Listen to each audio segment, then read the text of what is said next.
ಮುಖ್ಯಮಂತ್ರಿ ಸಿದ್ದರಾಮಯ್ಯನವರ ಪತ್ರಿಕಾಗೋಷ್ಠಿ. ಬಿಜೆಪಿಯಿಂದ ಪಿ ರಾಜು ಅವರಿದ್ದಾರೆ. ಪಿ ರಾಜು ಅವರದೇ ನೇರವಾಗಿ ಪ್ರತಿಕ್ರಿಯೆ ತೆಗೆದುಕೊಳ್ತೀನಿ. ನೈತಿಕ ಹಕ್ಕನ್ನು ಕಳ್ಕೊಂಡಿದ್ದಾರೆ, ಪ್ರಧಾನಮಂತ್ರಿಯಾಗಿ ಮುಂದುವರಿಯೋದಕ್ಕೆ ರಾಜೀನಾಮೆ ಕೊಡಬೇಕು ಅಂತ ಮುಖ್ಯಮಂತ್ರಿಗಳು ಹೇಳಿದ್ರು, ಎಐಸಿಸಿ ಅಧ್ಯಕ್ಷರು ಹೇಳಿದ್ರು, ರಾಹುಲ್ ಗಾಂಧಿ ಹೇಳಿದ್ರು. ಮಾನ್ಯ ಸಿದ್ದರಾಮಯ್ಯನವರ ಪತ್ರಿಕಾಗೋಷ್ಠಿಯನ್ನು ಗಮನಿಸಿದ್ವಿ. ಅದಕ್ಕೆ ಮುಂಚೆ ರಮೇಶ್ ಬಾಬು ಅವರು ಆಗಲೇ ಹೇಳಿದರು. ನಾನು ಮೊದಲ ರಿಯಾಕ್ಷನ್ನಲ್ಲಿ ಹೇಳುವಾಗ ಬೆಲೆ ಏರಿಕೆ ಬಗ್ಗೆ ಮಾತನಾಡಿದಾಗ ಕೇಂದ್ರದ ಬಗ್ಗೆ ಹೇಳ್ತಾ ಇದ್ದಾರೋ ಅಂತೇಳಿ ಕನ್ಫ್ಯೂಸ್ ಆಯಿತು ಅಂತ. ಅವರ ಕನ್ಫ್ಯೂಷನನ್ನು ದೂರ ಮಾಡಿಬಿಡ್ತೀನಿ. ಮೊದಲನೇದಾಗಿ ಓಕೆ, ಕರ್ನಾಟಕದಲ್ಲಿ ಯಾವ ಕ್ಷೇತ್ರದಲ್ಲಿ ಬೆಲೆ ಏರಿಕೆ ಮಾಡುವಂತಹ ಅವಕಾಶ ಇದೆಯೋ ಒಂದೂ ಕೂಡ ಕಾಂಗ್ರೆಸ್ ತಪ್ಪಿಸ್ಕೊಂಡಿಲ್ಲ, ಜನರ ಮೇಲೆ ಹೊರೆ ಹಾಕೋದನ್ನು ಬಿಟ್ಟಿಲ್ಲ. ಓಕೆ, ಬಸ್ ಟಿಕೆಟ್ ಬೆಲೆ ಏರಿಕೆ ಆಗಿದೆ, ಸ್ಟ್ಯಾಂಪ್ ಪೇಪರ್ ಬೆಲೆ ಏರಿಕೆ ಆಗಿದೆ, ಎಲೆಕ್ಟ್ರಿಕ್ ಬಿಲ್ ಬೆಲೆ ಏರಿಕೆ ಆಗಿದೆ, ಹಾಲಿನ ಬಿಲ್ ಬೆಲೆ ಏರಿಕೆ ಆಗಿದೆ, RTC ಬೆಲೆ ಏರಿಕೆ ಆಗಿದೆ, ಲ್ಯಾಂಡ್ ಟ್ಯಾಕ್ಸ್ ಸ್ಟ್ಯಾಂಪ್ ಡ್ಯೂಟಿ ಏರಿಕೆ ಆಗಿದೆ. ಎಲ್ಲ ಒಬ್ಬ ಜನಸಾಮಾನ್ಯ ಎಣ್ಣೆ ಮಾಡುವಂಥದ್ದು ಏರಿಕೆ ಆಗಿದೆ. ಎಣ್ಣೆ ಅಲ್ಲ, ಅವ್ರು ಹೇಳಿದ ಎಣ್ಣೆ ಅದು ಅದನ್ನ ಎಷ್ಟು ಮಟ್ಟಕ್ಕೆ ಏರಿಸಬೇಕು ಅಷ್ಟು ಮಟ್ಟಕ್ಕೆ ಏರಿಸ್ಬಿಟ್ರು. 19,000 ಕೋಟಿ ಇದ್ದಿದ್ದನ್ನ ನಾವು 25,000 ಕೋಟಿ ಇದ್ದಿದ್ದನ್ನ ಒಂದೇ ಸಾರಿ 35-40,000 ಕೋಟಿಗೆ ಕಲೆಕ್ಟ್ ಮಾಡೋದಕ್ಕೆ ಟಾರ್ಗೆಟ್ ಇಟ್ಕೊಂಡ್ರು. ಇದಕ್ಕೆ ಕೇಂದ್ರ ಸರ್ಕಾರ ಹೊಣೆನಾ? ಮೊದಲನೇದು ಅದನ್ನು ಒಪ್ಕೊಳ್ಬೇಕು. ಎರಡನೇದು, ಮಾನ್ಯ ಸಿದ್ದರಾಮಯ್ಯನವರು ಮೋದಿಯ ಜನಪ್ರಿಯತೆ ಕಡಿಮೆ ಆಗಿದೆ ಅನ್ನೋದನ್ನು ಉಲ್ಲೇಖ ಮಾಡಿದರು. ನನ್ನ ಪ್ರಕಾರ ಒಂದು ಪ್ರಜಾಪ್ರಭುತ್ವ ವ್ಯವಸ್ಥೆಯಲ್ಲಿ ಚುನಾವಣೆಯನ್ನು ಎದುರಿಸಬೇಕು ಅಂದಾಗ ಎಲ್ಲ ಫ್ಯಾಕ್ಟರ್ಗಳು ಇಂಪಾರ್ಟೆಂಟ್, ಒಂದೇ ಫ್ಯಾಕ್ಟರ್ ಇಂಪಾರ್ಟೆಂಟ್ ಅಲ್ಲ. ನಾಯಕನ ಜನಪ್ರಿಯತೆ, ಪಕ್ಷದ ಸಂಘಟನೆ, ಒಬ್ಬ ಅಭ್ಯರ್ಥಿಯ ಜನಸಂಪರ್ಕ, ಅವನ ಜನಪ್ರಿಯತೆ, ಆನಂತರ ಆವತ್ತಿನ ಪ್ರಣಾಳಿಕೆ, ಇವೆಲ್ಲವೂ ಇರ್ತವೆ. ಸೊ ಮೋದಿಯ ಜನಪ್ರಿಯತೆ ಎಲ್ಲ ಫ್ಯಾಕ್ಟರ್ಗಳಲ್ಲಿ ಒಂದು 40% ಇರುತ್ತೆ ಅಂತ ತಿಳ್ಕೊಂಡ್ರೆ ಇನ್ನು 60% ಬೇರೆ ಬೇರೆ ಫ್ಯಾಕ್ಟರ್ ಇರ್ತವೆ. ನನ್ನ ಪ್ರಕಾರ 40% ಇರುವಂತಹ ಜನಪ್ರಿಯತೆ 49% ಹೋಗಿದೆ. ಅದರಲ್ಲಿ ಇದಿಲ್ಲ. ನಾವು ಎಲ್ಲಿ ಕಳ್ಕೊಂಡಿದ್ದೀವಿ ಅಂದರೆ credibility of the local leader, ಇನ್ನೊಂದು ಸಂಘಟನೆ, ಅದರಲ್ಲಿ ನಾವು ಹೋಗಿರಬಹುದು. ಸೊ ಒಟ್ಟಾರೆಯಾಗಿ ಎರಡನೇದಾಗಿ ನಾವು 400 ಇದು ಮಾಡ್ತೀವಿ ಅನ್ನುವಂಥದ್ದನ್ನು ಹೇಳಿದ್ವಿ. ಅದಕ್ಕೆ ಮೋದಿ ಅವರೇ ಉತ್ತರವನ್ನು ಕೊಟ್ಟಿದ್ದಾರೆ. 400 ಪಾರ್ ಅಂತ ಹೇಳಿ ಏನು ಪರ್ಸೆಪ್ಷನ್ ಅನ್ನ ನಾವು ಬಿಲ್ಡಪ್ ಮಾಡಿದ್ವಿ, ಸ್ಪಷ್ಟೀಕರಣವನ್ನ ಮೋದಿ ಅವರೇ ಕೊಟ್ಟಿದ್ದಾರೆ. ನಮ್ಮ ಎಲೆಕ್ಷನ್ ಪರ್ಸೆಪ್ಷನ್ ಅನ್ನೋದನ್ನ ಅದನ್ನು ಮೀರಿ ನಿನ್ನೆ ದಿನ ಸಿದ್ದರಾಮಯ್ಯನವರು ಏನ್ ಹೇಳಿದ್ರು? ನನ್ನ ಪ್ರಕಾರ 15 ರಿಂದ 20 ನಾವು ಸೀಟನ್ನ ಗೆಲ್ತಾ ಇದ್ದೇವೆ. DK ಶಿವಕುಮಾರ್ ಅವರು ಏನ್ ಹೇಳಿದ್ರು?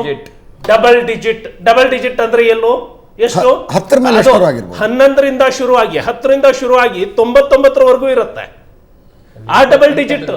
ಇವರಿಗೆ ಆ ಡಬಲ್ ಡಿಜಿಟ್ ಕೂಡ ರೀಚ್ ಆಗ್ಲಿಕ್ಕಾಗ್ಲಿಲ್ಲ ಅಂದ್ರೆ ಇವರಿಗೆ ಯಾವ? ಆಮೇಲೆ ಪ್ರಜಾಪ್ರಭುತ್ವ ಸಂವಿಧಾನದ ಬಗ್ಗೆ ಎಷ್ಟು ದೊಡ್ಡ ಅಪಚಾರ ಮಾಡಿದ್ರು. ನನಗೆ ಒಬ್ಬರಾದ್ರೂ ಹೇಳಿಯಪ್ಪ, ನರೇಂದ್ರ ಮೋದಿ ಅವರಿಂದ ಸಂವಿಧಾನದ ಈ ಆರ್ಟಿಕಲ್ ಉಲ್ಲಂಘನೆ ಆಗಿದೆ ಒಂದೇ ಹೇಳಿ. ಕಾಂಗ್ರೆಸ್ನ ಬಗ್ಗೆ 100 ಹೇಳ್ತೀನಿ ನಾನು.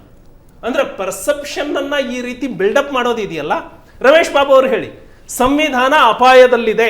10 ವರ್ಷದ ಆಡಳಿತದಲ್ಲಿ ನನ್ನ ಡಾಕ್ಟರ್ ಬಾಬಾ ಸಾಹೇಬ್ ಬರೆದಂತಹ ಸಂವಿಧಾನದ ಯಾವ ಆರ್ಟಿಕಲ್ಲಿನ ವಯೋಲೇಷನ್ ಆಗಿದೆ? ಕಾಂಗ್ರೆಸ್ ಅಂತ ನಾನು ಹೇಳ್ತೀನಿ, 100 ಹೇಳ್ತೀನಿ ಇಲ್ಲೇ. ರಮೇಶ್ ಬಾಬು ಅವರಿಗೆ ನನ್ನ ಚಾಲೆಂಜ್ ಇದು. ರಾಜು, ನಾವಿವತ್ತೇನೇ ಹೇಳಿದರೂ ಕೂಡ, ಪೊಲಿಟಿಕಲ್ ಪಾರ್ಟೀಸ್ ಏನೇ ಹೇಳಿದರೂ ಕೂಡ, ಮತದಾರ ಪ್ರಭು ತನ್ನ ತೀರ್ಪನ್ನು ಒಪ್ಕೊಂಡ್ವಿ. ಈಗ ನೀವು ವಾದ ಪ್ರತಿವಾದ ಎಷ್ಟೇ ಹಾಕಿದರೂ ಕೂಡ ಒಂದು ಅಂಶ ನೋಡಿ, ನೀವು ಲೋಕಲ್ ಆ್ಯಂಟಿ ಇನ್ಕಂಬನ್ಸಿ ಅಂತೀರಿ, ವಾರಣಾಸಿ ರಿಸಲ್ಟ್ ಬಗ್ಗೆ ಏನು ಹೇಳ್ತೀರಿ? 2014ರಲ್ಲಿ 3.5 ಲಕ್ಷ, 2019ರಲ್ಲಿ 4.5 ಲಕ್ಷ, 2024ರಲ್ಲಿ ಸ್ವತಃ ಪ್ರಧಾನಮಂತ್ರಿ. ನಾನು ಮೋದಿ ನೋಡಿ, ಈಗ ವಿಪಕ್ಷಗಳು ಏನೇ ಹೇಳಿದರೂ ಕೂಡ ಮೋದಿಯ ಜನಪ್ರಿಯತೆ ಮುಗಿದುಬಿಡ್ತು, ಮೋದಿಯಿಂದ ಏನೂ ಆಗಿಲ್ಲ ಅಂತಕ್ಕಂಥದ್ದನ್ನು ನಾನು ವಿಶ್ಲೇಷಣೆ ಮಾಡಲ್ಲ. ಕೆಲವು ರಾಜ್ಯಗಳಲ್ಲಿ ನಿಶ್ಚಿತವಾಗಿ ಸೋಲಾಗಿದೆ, ನಿಮ್ಮಿಂದ ತಪ್ಪುಗಳಾಗಿವೆ. ಅದು ಕೇವಲ ಸ್ಥಳೀಯ ನಾಯಕತ್ವದಿಂದ ಆಗಿರ್ತಕ್ಕಂಥ ಸೋಲು ಅಂತ ಕಾಣ್ತಾ ಇಲ್ಲ. ಮಹಾರಾಷ್ಟ್ರದ ಸೋಲನ್ನು ಏನಂತ ಕರಿತೀರಿ? ಮಹಾರಾಷ್ಟ್ರದ ಸೋಲು ಸ್ಥಳೀಯ ನಾಯಕತ್ವದಿಂದ ಆಗಿದ್ದಲ್ಲ. ನೀವು ಮಾಡಿದ ಅತಿರೇಕದಿಂದ ಆಗಿರ್ತಕ್ಕಂಥ ಸೋಲು. ಇದನ್ನ ನನ್ನ ವಿಶ್ಲೇಷಣೆ ಹೇಳ್ತೀನಿ, ಆಮೇಲೆ ನೀವು ನಿಮ್ಮ ಅಭಿಪ್ರಾಯ ಹೇಳಿ. ರಾಜಸ್ಥಾನ ಲೋಕಲ್ ಲೀಡರ್ಶಿಪ್, ವಸುಂಧರಾ ರಾಜೇ ಸಿಂಧಿಯಾ 80-90 ಕ್ಷೇತ್ರಗಳಲ್ಲಿ ಓಡಾಡಿ ರಾಜಸ್ಥಾನದಲ್ಲಿ ಸರ್ಕಾರ ಬಂದ ನಂತರ ಗಣನೆಗೂ ತೆಗೆದುಕೊಳ್ಳದೆ, ಅಭಿಪ್ರಾಯವನ್ನು ಕೇಳದೆ, ಕನ್ಸಲ್ಟೇಷನ್ಸ್ ಕೂಡ ಮಾಡದೆ, first term MLA chief minister ಮಾಡಿ, ಫಸ್ಟ್ ಟರ್ಮ್ MLA ಮೊದಲ ಬಾರಿ ಗೆದ್ದು ಬಂದಿರತಕ್ಕಂಥ MLA ಮುಖ್ಯಮಂತ್ರಿ ಮಾಡಿದ್ರಿ. ಅದಕ್ಕೊಂದು ಪ್ರಯೋಗದ ಹೆಸರು ಕೊಟ್ರಿ. ನನಗೇನು ಅಭ್ಯಂತರ ಇಲ್ಲ ಯಾರನ್ನೋ ಮುಖ್ಯಮಂತ್ರಿ ಮಾಡಿ, ಆದರೆ ಜನ ಅದನ್ನು ಒಪ್ತಾ ಇಲ್ಲ. ಬೆಳೆದು 30 ವರ್ಷ 35 ವರ್ಷ ರಾಜಕೀಯ ಕೃಷಿ ಮಾಡ್ಕೊಂಡು ಬಂದು ಬೆಳೆದಿರ್ತಕ್ಕಂಥ ನಾಯಕರನ್ನು ಒಂದು ದಿನಕ್ಕೆ ಪಕ್ಕಕ್ಕೆ ಸರಿಸಿದರೆ ಜನ ಒಪ್ಪಲ್ಲ ಅನ್ನೋದನ್ನು ರಾಜಸ್ಥಾನದ ಫಲಿತಾಂಶ ಹೇಳ್ತಾ ಇದೆ. Uttar Pradesh same, Yogi ಆದಿತ್ಯನಾಥರಿಗೆ free hand ಕೊಟ್ಟಿಲ್ಲ. ರಜಪೂತ್ರಿ ಇಲ್ಲಾಂದರೆ ರಜಪೂತ್ರೇ ಮುಖ್ಯಮಂತ್ರಿ ಆಗಿರ್ತಕ್ಕಂಥ ರಾಜ್ಯದಲ್ಲಿ ಯಾಕೆ ರಜಪೂತರು ಮಹಾಪಂಚಾಯತ್ ಕರೆದ್ರು ಸಹಾರನ್ಪುರದಲ್ಲಿ? ಅಂದರೆ ಸೆಂಟ್ರಲ್ ಲೀಡರ್ಶಿಪ್ನ ತಪ್ಪುಗಳು ಸ್ಪಷ್ಟವಾಗಿ ಕಾಣ್ತಾ ಇವೆ. ನೀವು ಇದನ್ನು ಆತ್ಮಾವಲೋಕನ ಮಾಡ್ಕೊಳ್ಳದೆ, ಹಿಂದೆ ಕಾಂಗ್ರೆಸ್ ಮಾಡ್ತಾ ಇತ್ತು, ಪೆಟ್ರೋಲ್ ಪ್ರೈಸ್ ಏರಿಕೆ ಆಗ್ತಾ ಇತ್ತು, ಸೋನಿಯಾ ಗಾಂಧಿ ಒಂದು ಸಜೆಷನ್ ಕೊಟ್ಟರು ಅಂತ ನಾವು ಇಳಿಸಿದ್ವಿ ಅಂತಕ್ಕಂಥದ್ದನ್ನು ಹೇಳ್ತಾ ಇದ್ರು. ಅಥವಾ ಗೆದ್ದರೆ ಸೋನಿಯಾ ಗಾಂಧಿ ರಾಹುಲ್ ಗಾಂಧಿಗೆ ಕ್ರೆಡಿಟ್ಟು, ಸೋತ್ರೆ ಸ್ಥಳೀಯ ನಾಯಕರು ಅಂತಕ್ಕಂಥದ್ದು. ನೀವು ಅದೇ ತಪ್ಪನ್ನು ಮಾಡ್ತಾ ಇದ್ದೀರಿ. ಸಿ ದಿಸ್ ಮ್ಯಾಂಡೇಟ್ ಏನು ಹೇಳುತ್ತೆ? ಮೋದಿಗೆ ಕೆಲವು ರಾಜ್ಯಗಳಲ್ಲಿ ಜನ ಪೂರ್ತಿಯಾಗಿರ್ತಕ್ಕಂಥ ಪ್ರತಿಸ್ಪಂದನೆ ಕೊಟ್ಟಿದ್ದಾರೆ. ಮಧ್ಯಪ್ರದೇಶ್, ಗುಜರಾತ್, ಕರ್ನಾಟಕ, ಒಡಿಸ್ಸಾ ಮತ್ತು ಒಡಿಸ್ಸಾ, ಆಂಧ್ರ ಪ್ರದೇಶ, ಚಂದ್ರಬಾಬು ನಾಯ್ಡು ಅವರದ್ದು ಇದು ಜಾಸ್ತಿ ಇದೆ. ತೆಲಂಗಾಣದಲ್ಲಿ ಸೀಟ್ಗಳನ್ನು ಜಾಸ್ತಿ ಮಾಡ್ಕೊಂಡಿದ್ದೀರಿ. ಆದರೆ ಎಲ್ಲೆಲ್ಲಿ ಕಡಿಮೆ ಮಾಡ್ಕೊಂಡಿದ್ದೀರಿ ಅದನ್ನು ಕೇವಲ ಸ್ಥಳೀಯ ನಾಯಕರ ಬಗ್ಗೆ ಯಾಕೆ ಹೇಳ್ತಾ ಇದ್ದೀರಿ? ಇಲ್ಲ, ಒಂದು ಸಾಮೂಹಿಕ ನಿಮ್ಮ ಮಿಸ್ಟೇಕ್ಸ್ಗಳನ್ನು ಒಪ್ಕೊಳ್ಳಿ. ಸೆಂಟ್ರಲ್ ಲೀಡರ್ಶಿಪ್ನ ಮಿಸ್ಟೇಕ್ ಇದ್ವು ಅಥವಾ ಇಲ್ವಾ ಅಂತಕ್ಕಂಥದ್ದನ್ನು ನಾನು ಮಾತಾಡ್ಬೋದಾ? ಹೇಳಿ ಸರ್. ಸೊ ಭಾರತೀಯ ಜನತಾ ಪಕ್ಷದಲ್ಲಿ ಯಾವತ್ತಿಗೂ ಕೂಡ ಒಂದು ಸಿದ್ಧಾಂತ ಇದೆ. ನೀವು ಕಾಂಗ್ರೆಸ್ಸಿಗೆ ಮತ್ತು ಭಾರತೀಯ ಜನತಾ ಪಕ್ಷಕ್ಕೆ ಇರುವಂತಹ ಬಹಳ ದೊಡ್ಡ ವ್ಯತ್ಯಾಸನೇ ನಾವು ಕ್ಯಾಡರ್ ಬೇಸ್ಡ್ ಸಂಘಟನೆಯನ್ನು ಕಟ್ಟಬೇಕು ಅಂತ. ಅದನ್ನು ಜನ ತೀರ್ಪು ಕೊಟ್ಟಿದ್ದನ್ನು ನಾವು ಒಪ್ಕೊಳ್ಳೇಬೇಕು. ಮೊನ್ನೆ ನಡೆದ ಕರ್ನಾಟಕದ ಚುನಾವಣೆಯನ್ನೇ ತಗೊಳ್ಳಿ, ಎಷ್ಟು ಜನ ಮಿನಿಸ್ಟ್ರುಗಳು ಅವರ ಮಕ್ಕಳಿಗೆ ಟಿಕೆಟ್ ಕೊಟ್ಟರು. ಆದರೆ BJPಯಲ್ಲಿ ನಾವು ಕೇವಲ 4-5 ಮನೆಗಳಿಗೆ ಟಿಕೆಟ್ ಕೊಡುವಾಗ ಚರ್ಚೆ ನಡೆಯುತ್ತೆ, ನಾವು ಕಾರ್ಯಕರ್ತನನ್ನು ಬೆಳೆಸೋದು ಹೇಗೆ ಅಂತ. ಈ ಸಾರಿ ಇಂತಹ ಪ್ರಯೋಗ ಆಗುವಾಗ ಈ ಚರ್ಚೆಗಳು ಬಹಳಷ್ಟು ನಡೆದಿದ್ದಾವೆ. ಯಾವ ಕಾಂಗ್ರೆಸ್ ದೊಡ್ಡ ಪ್ರಮಾಣದಲ್ಲಿ ಮಾಡುತ್ತೋ ಅದು ನಾವು ಕಡಿಮೆ ರಾಜೀವ್, ಕರ್ನಾಟಕದ ಭಾರತೀಯ ಜನತಾ ಪಕ್ಷ ವಿಷಯಾಧಾರಿತ ಸಂಘರ್ಷ ಒಂದು ಸ್ವಲ್ಪ ಆದರೂ ಮಾಡಿದ್ರ? ಸಿದ್ದರಾಮಯ್ಯನವರು ತಮ್ಮ ಮೊಟ್ಟ ಮೊದಲ ಬಜೆಟಲ್ಲೇ ನರೇಂದ್ರ ಮೋದಿಯವರ ರಾಷ್ಟ್ರೀಯ ಶಿಕ್ಷಣ ನೀತಿಯನ್ನು ತಿರಸ್ಕರಿಸಿದ್ದೇವೆ, ರಾಜ್ಯಕ್ಕೆ ಒಂದು ಶಿಕ್ಷಣ ನೀತಿ ಪ್ರತ್ಯೇಕವಾಗಿ ಮಾಡ್ತೀವಿ ಅಂತ ಹೇಳಿದಾಗ ಒಂದು ಚೂರಾದ್ರೂ ಎತ್ತಿದ್ರ? ಚುನಾವಣಾ ಸಂದರ್ಭದಲ್ಲಿ ಎಲ್ಲಾದರೂ ಮಾತಾಡೋದು, ಒಂದು ಪ್ರತಿಭಟನೆ ಮಾಡಿದ್ರ ನೀವು? ಇಲ್ಲ, ರಾಷ್ಟ್ರೀಯ ಚುನಾವಣಾ ಮೋದಿಯವರು ಡಿಮಾನಿಟೈಸೇಷನ್ ಇಂದ ಹಿಡಿದು ಕೃಷಿ ಕಾನೂನುಗಳು ಅವ್ರಿಗೆ ಬೆಂಗಾವಲಾಗಿ ನಿಂತರ ನೀವು ಯಾವತ್ತಾದ್ರೂ ಕರ್ನಾಟಕ BJP ನಾಯಕರುಗಳು ಇಲ್ಲ, ಅದು ಅವ್ರು ಪೂರಕವಾಗಿ ಎಲ್ಲಾದರೂ ಜನರಿಗೆ ತಿಳುವಳಿಕೆ ಕೊಡೋ ಒಂದು ಅಭಿಯಾನ ನಡೆಸಿದ್ರ? ಯಾವುದ್ರ ಬಗ್ಗೆ ನಡೆಸಿಲ್ಲ ನೀವು. GST, ಡಿಮಾನಿಟೈಸೇಷನ್, ಲಾಕ್ಡೌನು, ಕೃಷಿ ಕಾನೂನು, ಶಿಕ್ಷಣ ನೀತಿ, ತಾತ್ವಿಕ ವಿಚಾರಗಳು ಬಿಟ್ಬಿಟ್ಟು ರಾಷ್ಟ್ರೀಯತೆ ಯಾವ ರಾಷ್ಟ್ರೀಯತೆ? ಇಲ್ಲ, ನ್ಯಾಷನಲ್ ಅದಷ್ಟೇ ಅಲ್ಲ, ಮೋದಿ ಭಾರತದ ಒಬ್ಬ ಪ್ರಪ್ರಥಮ OBC ಪ್ರಧಾನಮಂತ್ರಿ ಅನ್ನೋ ಸರಳ ಸತ್ಯವನ್ನು ತಿಳಿಸಲಿಲ್ಲ. ಕರ್ನಾಟಕದಲ್ಲಿ ಅಂತರ್ಗಾಮಿಯಾಗಿ ಹರಿತಿರೋದೆ ಸಾಮಾಜಿಕ ನ್ಯಾಯದ ರಾಜಕಾರಣ 50 ವರ್ಷದಿಂದ, ದೇವರಾಜರಸು ಕಾಲದಿಂದ. ಅದನ್ನು ಹೇಳಿಕ್ಕೂ ಸಂಕೋಚ ನಿಮಗೆ. ಯಾವ ರೀತಿ ಮೋದಿ ಸಂದೇಶವಾಹಕರಾಗಿದ್ರಿ ನೀವು ಕರ್ನಾಟಕದಲ್ಲಿ? ಏನೂ ಇಲ್ಲ. ಇದನ್ನ ಒಂದು ನ್ಯಾಷನಲ್ ಎಜುಕೇಷನ್ ಪಾಲಿಸಿ ಇರಬಹುದು, GST ಇರಬಹುದು, ಎಲ್ಲವನ್ನ ತಳಮಟ್ಟದಲ್ಲಿ ತಿಳಿಸುವಂತಹ ಪ್ರಯತ್ನ BJPಯಲ್ಲಿ ನಡೆದೇ ಇದೆ. ಅದು ನ್ಯಾಷನಲ್ ಎಜುಕೇಷನ್ ಪಾಲಿಸಿಯಲ್ಲಿ ಇದೇ ಚರ್ಚೆಯಲ್ಲಿ ಇಲ್ಲಿ ಮಾಡಿದೀವಿ, ಅಲ್ಲಿ ಕೂಡ ಸದನದ ಒಳಗೆ ನಾವು ಮಾಡಿದೀವಿ. ಎಲ್ಲವನ್ನೂ ಮಾಡಿದ್ರೆ ಕರ್ನಾಟಕದಲ್ಲಿ ಎಷ್ಟು ಹೋಗ್ತಿತ್ತು? ಅಲ್ಲಲ್ಲ, ಒಂದು ನೋಡಿ, ಮುಖ್ಯ ಪ್ರಶ್ನೆ ಏನು ನೀವು ಹೇಳ್ತಿದ್ರಿ, ಕಾಂಗ್ರೆಸ್ನವರು ಮಾಡಿದ್ರು.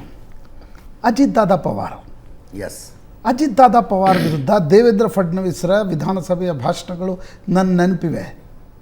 ಒಂದು ಟ್ರಕ್ ಲೋಡ್ ತೆಗೆದುಕೊಂಡು ಬರ್ತೀನಿ ಅಜಿತ್ ದಾದಾ ಪವಾರ್ ವಿರುದ್ಧ, ಸಿಂಚನ್ ಘೋಟಾಲ ಅಂತ ಹೇಳ್ತಾರೆ ಅದಕ್ಕೆ. ನೀರಾವರಿ ಒಂದು ಪ್ರಕಲ್ಪದ ಸ್ಕ್ಯಾಮ್ನಲ್ಲಿ ಒಂದು ಟ್ರಕ್ ಲೋಡ್ ಇದೆ ನನ್ನ ಹತ್ರ ಪೇಪರ್ಸ್ಗಳು ಅಂತ. ಅದೇ ಅಜಿತ್ ದಾದಾ ಪವಾರನ್ನ ಕರ್ಕೊಂಡು ಬರ್ತೀರಿ.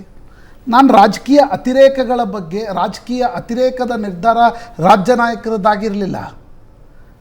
ಉದ್ಧವ್ ಠಾಕ್ರೆ ನಿಮ್ಮದೇ ಮಿತ್ರ ಪಕ್ಷ 20 ವರ್ಷ 25 ವರ್ಷ ಸರಿ ದೂರ ಹೋದರು, ಏನು ಮಾಡಿದ್ರಿ? ಉದ್ಧವ್ ಠಾಕ್ರೆಯ ಚುನಾವಣಾ ಚಿಹ್ನೆಯನ್ನು ಕಸಿದುಕೊಂಡು ಏಕನಾಥ್ ಶಿಂದೆಗೆ ನೀಡಿದ್ರಿ. ಶರದ್ ಪವಾರರ ಚುನಾವಣಾ ಸರಿ ರೀ, ನೋಡಿ ಹಿಂದೆನೂ ರಾಜಕೀಯ ಸ್ಥಿತ್ಯಂತರಗಳು ಒಡೆದಾಟ ಎಲ್ಲವೂ ನಡೆದಿದೆ. ಆದರೆ ಚುನಾವಣಾ ಚಿಹ್ನೆ ಶರದ್ ಪವಾರ್ ಕಟ್ಟಿದ ಪಕ್ಷದ ಚುನಾವಣಾ ಚಿಹ್ನೆಯನ್ನು ಕಸಿದುಕೊಂಡು, ಈಗ ದೇವೇಗೌಡರ ಒಂದು ಚುನಾವಣಾ ಚಿಹ್ನೆ ತೆನೆ ಹೊತ್ತ ಮಹಿಳೆಯನ್ನು ಅವ್ರದ್ದೇ ಹಯಾತಿಯಲ್ಲಿ ಕಸಿದುಕೊಂಡು ಮತ್ತೊಬ್ಬರಿಗೆ ನೀಡಿದರೆ, ನಾಳೆ ಚಲುವರಾಯಸ್ವಾಮಿಗೆ ನೀಡಿದರೆ ಏನಾಗ್ತಿತ್ತು? ಆ ಅತಿರೇಕಗಳಿಗೆ ಜನ ಮಹಾರಾಷ್ಟ್ರದಲ್ಲಿ ಉತ್ತರ ನೀಡಿದ್ದಾರೆ. NCP ಅಜಿತ್ ಪವಾರ್ ಬಣ ಒಂದು ಸ್ಥಾನ, ಬಾರಾಮತಿ ಗೆಲ್ಲಿಕ್ಕಾಗಲಿಲ್ಲ. 30 ನಾನು ನೋಡ್ತಾ ಇದ್ದೆ ಈಗ Supriya Sule won Baramati from 20,000 votes. Arvind ಕೇಜ್ರಿವಾಲ್ರನ್ನ ಚುನಾವಣೆಯ ಹೊತ್ತಲಲ್ಲಿ ಜೈಲಿಗೆ ಹಾಕಿದ್ರಿ. ಸರಿ, ನಿಮ್ಗೆ ದಿಲ್ಲಿ ಗೆದ್ದಿರಬಹುದು, ರಾಜಸ್ಥಾನ, ಉತ್ತರ ಪ್ರದೇಶದಲ್ಲಿ. ಅಂದರೆ ನೋಡಿ, ಇದರಲ್ಲಿ ಇವತ್ತು ಚುನಾವಣೆಯ ಫಲಿತಾಂಶ ಬಂದಿರುವ ಕಾರಣದಿಂದ ಈ ಪ್ರಶ್ನೆಗಳನ್ನು ಕೇಳಬೇಕಿದೆ. ಈ ಅತಿರೇಕಗಳಿಗೆ ಹೊಣೆ ಯಾರು? ಅಥವಾ ಅತಿರೇಕಗಳಿಂದ ರಾಜಕೀಯವಾಗಿ ನೀವು ಕನ್ಸೀಡ್ ಮಾಡ್ತಾ ಇದ್ದೀರಾ ಸ್ಪೇಸ್ ಅಂತಕ್ಕಂಥದ್ದು? ಪ್ರಶಾಂತ್ ಅವರ ಆಲೋಚನೆ ಒಂದು ದೃಷ್ಟಿಕೋನದಲ್ಲಿ ತಾವು ನೋಡ್ತಾ ಇದ್ದೀರಾ. ನಮ್ಮ ಭಾರತೀಯ ಜನತಾ ಪಕ್ಷದಲ್ಲಿ ಅವ್ರು ಕೇಳಿದ್ರಲ್ಲಿ ಅಲ್ಲ, ಸರಿ ಇದೆ, ಅವರ ದೃಷ್ಟಿಕೋನದಲ್ಲೇ ಅದನ್ನು ನೋಡ್ತಾ ಇದ್ದಾರೆ. ಬಟ್ ಸ್ಥಳೀಯ ಅಲ್ಲಿಯ ಪರಿಸ್ಥಿತಿಗಳು, ಅಲ್ಲಿಯ ಒತ್ತಡಗಳು, ಆ ಪರಿಸ್ಥಿತಿಯನ್ನು ಅಲ್ಲಿಯ ಪ್ರಾದೇಶಿಕವಾರು ತಂದಿರ್ತವೆ. ಎರಡನೇದಾಗಿ ಭಾರತೀಯ ಜನತಾ ಪಕ್ಷದಲ್ಲಿ ನಾವು ಒಂದು ಪೀಕ್ನಲ್ಲಿ ಇರುವಂತಹ ಸಂದರ್ಭದಲ್ಲಿ ಕ್ಯಾಡರನ್ನು ಕಟ್ಟಲಿಲ್ಲ ಅಂತ ಹೇಳಿದರೆ, ಈ ಸಂದರ್ಭದಲ್ಲಿ ಒಬ್ಬ ಸಾಮಾನ್ಯ ಕಾರ್ಯಕರ್ತನಿಗೆ ನಾವು ಅವಕಾಶ ಕೊಡಲಿಲ್ಲ ಅಂತ ಹೇಳಿದರೆ, ಇನ್ನು ಯಾವ ಸಂದರ್ಭದಲ್ಲಿ? ಹಾಗಿದ್ರೆ ವಂಶ ರಾಜಕಾರಣ ಅಲ್ಲ, ನಾವು ಇದನ್ನು ಸಾರ್ವತ್ರಿಕವಾಗಿ ತಂದಾಗ ಒಂದೆರಡು ಅಪವಾದಗಳನ್ನೇ ನೀವು ಹಿಡ್ಕೊಂಡು ಮಾತನಾಡೋದಕ್ಕಾಗೋದಿಲ್ಲ. ಭಾರತೀಯ ಜನತಾ ಪಕ್ಷದಲ್ಲಿ ಅಂತಹ ಪ್ರಯೋಗಗಳು ನಡೀತಿರ್ತವೆ. ಅದು ಕೆಲವೊಬ್ಬರಿಗೆ ಅತಿರೇಕ ಅನಿಸಬಹುದು, ಅಥವಾ ಇನ್ನೊಂದು ತಪ್ಪು ನಿರ್ಧಾರ ಅಥವಾ ಆತುರದ ನಿರ್ಧಾರ ಅಂತ ಅನಿಸ್ಬಹುದು. ಅದರ ಒಂದು ತೀರ್ಮಾನವನ್ನು ತೆಗೆದುಕೊಳ್ಳುವಾಗ ಭಾರತೀಯ ಜನತಾ ಪಕ್ಷದಲ್ಲಿ ಬೇರೆ ಪಕ್ಷದ ಥರ ಆಲೋಚನೆ ಮಾಡಲ್ಲ. ಆ ತೀರ್ಮಾನದ ಹಿಂದೆ ಕಾರ್ಯಕರ್ತನನ್ನ ಬಲಪಡಿಸುವಂತಹ ಚಿಂತನೆಗಳು ಇರ್ತವೆ. ನನಗೆ ಬಿಜೆಪಿಯ ಸಂಸದೀಯ ಮಂಡಳಿಯ ಸದಸ್ಯರ ಹೆಸರು ಹೇಳಿ ರಾಜೀವ್ ಅವರೇ. ನೋಡಿ, ನೀವು ಬಿಜೆಪಿ ಪಾರ್ಲಿಮೆಂಟರಿ ಬೋರ್ಡ್ನ ಸದಸ್ಯರ ಹೆಸರು ಹೇಳಿ. ನೋಡಿ, ನೀವು ನೋಡಿ, ಕಾಂಗ್ರೆಸ್ನಲ್ಲಿ ಗಾಂಧಿ ಕುಟುಂಬ ನಿರ್ಣಯಗಳನ್ನು ತೆಗೆದುಕೊಂಡಿದೆ. ಬಿಜೆಪಿಯಲ್ಲಿ ಕಳೆದ 10 ವರ್ಷಗಳಲ್ಲಿ ಎಷ್ಟು ಪಾರ್ಲಿಮೆಂಟರಿ ಬೋರ್ಡ್ ನಿರ್ಣಯಗಳನ್ನು ತೆಗೆದುಕೊಂಡಿದೆ? ನಮ್ಮ ಪ್ರತಿಯೊಂದು ನಿರ್ಣಯಗಳು ಪಾರ್ಲಿಮೆಂಟ್ ಬೋರ್ಡಿಗೆ ಹೋಗ್ತವೆ. ಪಾರ್ಲಿಮೆಂಟ್ ಬೋರ್ಡಿಗೆ ಹೋಗುವಾಗ ಸ್ಟೇಟ್ ಬಾಡಿಯಿಂದಾನೇ ಹೋಗಬೇಕು. ಸ್ಟೇಟ್ ಕೋರ್ ಕಮಿಟಿ ಮಾಡಿ ಕಳಿಸಿದ್ದನ್ನ ಪಾರ್ಲಿಮೆಂಟ್ ಬೋರ್ಡ್ ನಲ್ಲಿ ಇಟ್ಟು ಅದರಿಂದಾನೇ ಅಪ್ರೂವ್ ಮಾಡುವಂತದ್ದು ನಮ್ಮ ಇಷ್ಟೆಲ್ಲ ಯಾಕೆ ಪಿ ರಾಜುವನ್ನ ಕಾರ್ನರ್ ಮಾಡ್ತಾ ಇದೀವಿ ಹೇಳಿ? ಇವತ್ತು ನಂಬರ್ ಬಂದಿದ್ದಕ್ಕೆ ಅಲ್ಲ, ಒಂದು ನಿಮಿಷ, ರಿಸಲ್ಟ್ ಬಂದಿದ್ದಕ್ಕೆ. ಅದೇ ಅಕಸ್ಮಾತ್ ಎಕ್ಸಿಟ್ ಪೋಲ್ಗಳು ಹೇಳಿದಂತಹ ಸಂಖ್ಯೆಗಳು ಬಂದಿದ್ರೆ ಮೋದಿ ಪ್ರಪಂಚದ ಅತಿ ಜನಪ್ರಿಯ ನಾಯಕ, ಅನ್ಬೀಟೇಬಲ್, ಅದನ್ನೇ ಮಾತಾಡ್ತಾ ಇದ್ವಿ. ಎದುರುಗಡೆ ನಂಬರ್ಸ್ ಇರೋದ್ರ ಮೇಲೆ ಚರ್ಚೆ ನಡೆಯುತ್ತೆ. ನೋಡಿ, 14-19ರಲ್ಲಿ we ask tough questions to Rahul Gandhi. But ಇವತ್ತು ರಾಹುಲ್ ಗಾಂಧಿಯನ್ನು ಕಾಂಗ್ರ್ಯಾಚುಲೇಟ್ ಮಾಡಲೇಬೇಕು. 52ರಿಂದ ಕಾಂಗ್ರೆಸ್ನ ನಂಬರ್ಸ್ಗಳು 99 ತನಕ ಬಂದಿದೆ. Finally your performance matters everywhere, in politics or in different fields.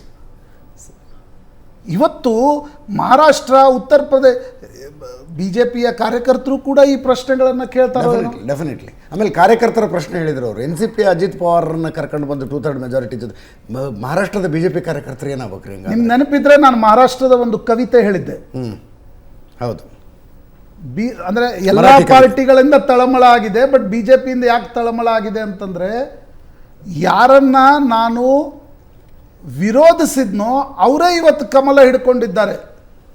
ಆ ಕವಿತೆ ಮಹಾರಾಷ್ಟ್ರದಲ್ಲಿ ಇಷ್ಟು ಪ್ರಸಿದ್ಧ ಆಯಿತು ಅಂದರೆ, ಶರದ್ ಪವಾರ್, ರಾಜ್ ಠಾಕ್ರೆ, ಉದ್ಧವ್ ಠಾಕ್ರೆ, ವಿನೋದ್ ತಾವ್ಡೆ ಅವರೆಲ್ಲರೂ ಕೂಡ ಆ ಕವಿತಾಕಾರನಿಗೆ ಫೋನ್ ಮಾಡಿ ಕಾಂಗ್ರ್ಯಾಚುಲೇಟ್ ಮಾಡಿದರು. ಅಷ್ಟು ಆ ಕವಿತೆ ವೈರಲ್ ಆಗಿತ್ತು. ಅಂದರೆ ನಾನು ಯಾರನ್ನು ವಿರೋಧಿಸ್ತಿದ್ನೋ ಅವರೇ ಇವತ್ತು ಕಮಲ್ ಹಿಡ್ಕೊಂಡಿದ್ದಾರೆ, ನಂಗೆ ತಳಮಳ ಆಗ್ತಿದೆ ಅಂತ.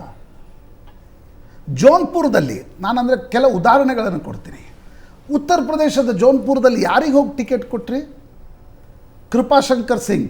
ಇದೇ ಕೃಪಾಶಂಕರ್ ಸಿಂಗ್ ವಿರುದ್ಧ 8 ವರ್ಷದ ಹಿಂದೆ ಕಾಂಗ್ರೆಸ್ ನಾಯಕ ಅನ್ನುವ ಕಾರಣಕ್ಕೋಸ್ಕರ ಇಡಿ ರೇಡ್ ನಡೆದಿತ್ತು. ಕೃಪಾಶಂಕರ್ ಸಿಂಗ್ ಒಂದು ರೀತಿ ಕ್ರಿಮಿನಲ್ ಅನ್ನುವ ರೀತಿಯಲ್ಲಿ ನೀವೇ ಬಿಂಬಿಸಿದ್ರಿ. ಇವತ್ತು ನೀವೇ ಹೋಗಿ ಟಿಕೆಟ್ ಕೊಟ್ರಿ. ನಾನು ಸೈಲೆಂಟ್ ಫೀಚರ್ಸ್ಗಳತ್ತ ಬೊಟ್ಟು ಮಾಡ್ತಾ ಇದ್ದೀನಿ. ಯಾವುದೇ ಪಕ್ಷದ ಉಚ್ಚಾಯ ಮತ್ತು ಅದರ ಡೌನ್ಫಾಲ್ನಲ್ಲಿ ಕಾರಣಗಳಿರ್ತವೆ. 14-19 ಕಾಂಗ್ರೆಸ್ನ ಡೌನ್ಫಾಲ್ನಲ್ಲಿ ಕಾರಣಗಳಿರಲಿಲ್ವಾ? ಅಥವಾ ಇವತ್ತಿನ ಕಾಂಗ್ರೆಸ್ ಏನು ರಿವೈವ್ ಮಾಡಿಕೊಂಡಿದೆ ಅದರಲ್ಲೂ ಕಾರಣಗಳಿರ್ತವೆ, ಪಾಠಗಳನ್ನು ಕಲ್ತಿರ್ತಾರೆ. ನೀವು ಸಂಘಟನೆ ಕೇಳ್ರಿ ಅಂತಂದ್ರಲ್ಲ, ಅಸೆಂಬ್ಲಿ ಚುನಾವಣೆ ಫಲಿತಾಂಶ ಬಂದು 6 ತಿಂಗಳಾದರೂ ಕೂಡ ಒಬ್ಬ ಪ್ರತಿಪಕ್ಷದ ನಾಯಕ ಇಲ್ಲ, ಒಬ್ಬ ರಾಜ್ಯಾಧ್ಯಕ್ಷ ಇಲ್ಲ. ಆ ವಿಳಂಬ ಮಾಡಿದಾಗ ಕಾರ್ಯಕರ್ತರ ಮನಸ್ಸಲ್ಲಿ ಏನಾಗಿರುತ್ತೆ ಹೇಳಿ? ಆ ವಿಳಂಬಕ್ಕೂ ಯಾವ ತರ್ಕನೇ ಇರಲಿಲ್ಲ. ಇಲ್ಲ, ನೈದರ್ ರ್ಯಾಷನಲ್ ನಾರ್ ಕನ್ವಿನ್ಸಿಂಗ್ ಎಕ್ಸ್ಪ್ಲನೇಷನ್. ಆ ಸಂದರ್ಭದಲ್ಲಿಯೂ ಕೂಡ ಯಾಕೆ ವಿಳಂಬ ಆಯಿತು ಅನ್ನೋದನ್ನು ಬಹಳಷ್ಟು ಚರ್ಚೆ ಮಾಡಿದ್ವಿ. ಸ್ವಲ್ಪ ಈ ಕಾಲಾವಕಾಶ ಗ್ಯಾಪನ್ನು ಕೊಟ್ಟೇ ಮಾಡಬೇಕು ಅನ್ನುವಂಥದ್ದು ನಿರ್ಧಾರ ಕೂಡ ಆಗಿತ್ತು. ಸ್ವಲ್ಪ ನಮ್ಮ ಕಾರ್ಯಕರ್ತರಿಗೆ ಆ ಸಂದರ್ಭದಲ್ಲಿ ಒಂದು ಸಂದೇಶವನ್ನು ಪಾಸ್ ಮಾಡಬೇಕು ಅಂತ ಹೇಳಿತಾಯಿತು. ಆಮೇಲೆ ತೀರ್ಮಾನ ತಗೊಂಡ್ರು. ತೀರ್ಮಾನದ ಮೇಲೆ ಎಲ್ಲವೂ ನಿರ್ಣಯ. ಶಾಸಕರು ವಿರೋಧ ಪಕ್ಷದ ನಾಯಕರ ತರ ಕೆಲಸ ಮಾಡಿ ಅಂತ ಬಿಟ್ಬಿಟ್ಟಿದ್ರು. ನೋಡಿ, ಸಂದರ್ಭ ಬಂದಾಗ ಆ ಸಂದರ್ಭಿಕವಾಗಿ ಆ ತೀರ್ಮಾನಗಳನ್ನ ಪಕ್ಷದ ಪ್ರಮುಖರು ಸಹಜವಾಗಿ ತೆಗೆದುಕೊಳ್ತಾರೆ. ಸಹಜವಾಗಿ ತೆಗೆದುಕೊಂಡಾಗ ಇಂತಹ ಸಂದರ್ಭಗಳು ಎಲ್ಲ ಪಕ್ಷಗಳಿಗೂ ಒಂದಲ್ಲ ಒಂದು ಸಂದರ್ಭದಲ್ಲಿ ಬಂದಿರ್ತವೆ. ಆದರೆ ಇವತ್ತು BJP ಬಗ್ಗೆ ಎಷ್ಟು ಎಕ್ಸ್ಪೆಕ್ಟೇಷನ್ ಇತ್ತು ಅಂದರೆ, ನೋಡಿ, ನಾವು ಕ್ಲಿಯರ್ ಮೆಜಾರಿಟಿಯಲ್ಲಿ ಇದ್ದೀವಿ NDA, ಆದರೂ ಕೂಡ ಎಕ್ಸ್ಪೆಕ್ಟೇಷನ್ BJPನೇ 300 ಕ್ರಾಸ್ ಮಾಡಬೇಕು ಅನ್ನುವಂಥದ್ದು ಒಂದು ನಿರೀಕ್ಷೆ ಇತ್ತಲ್ಲ. ಅದನ್ನ ಬಿಟ್ರೆ ಅಂದ್ರೆ ಜನಸಾಮಾನ್ಯರು ಕೂಡ ಅದನ್ನ ಬಯಸ್ತಾರೆ ಅಂತ ಹೇಳಿ ಯಾರು ಆ ನಿರೀಕ್ಷೆ ಹುಟ್ಟಿದ್ದಂಗೆ. ಅದೇ ಆ ನಿರೀಕ್ಷೆ ಒಂದು ನಾಯಕತ್ವದ ಹಿಂದೆ, ಆಡಳಿತದ ಹಿಂದೆ, ಅದರ ಹಿಂದೆ ಯೋಜನೆಗಳ ಹಿಂದೆ ಎಲ್ಲವೂ ಇರ್ತವೆ. ಆ ಎಲ್ಲಾ ಪರಿಣಾಮಗಳ ಒಕ್ಕೂಟದಿಂದಾಗಿ ಈ ಒಂದು ಅಭಿಪ್ರಾಯ ಬಂದಿರುತ್ತೆ ಸಹಜವಾಗಿ. ನಾಳಿನ NDA ಸಭೆಯಲ್ಲಿ ಚಂದ್ರಬಾಬು ನಾಯ್ಡುನು ಇರ್ತಾರೆ, ನಿತೀಶ್ ಕುಮಾರ್ ಇರ್ತಾರೆ. JDU TDP ಬೆಂಬಲ ಇಲ್ಲದೆ ಸರ್ಕಾರ ರಚನೆ ಅಸಾಧ್ಯ.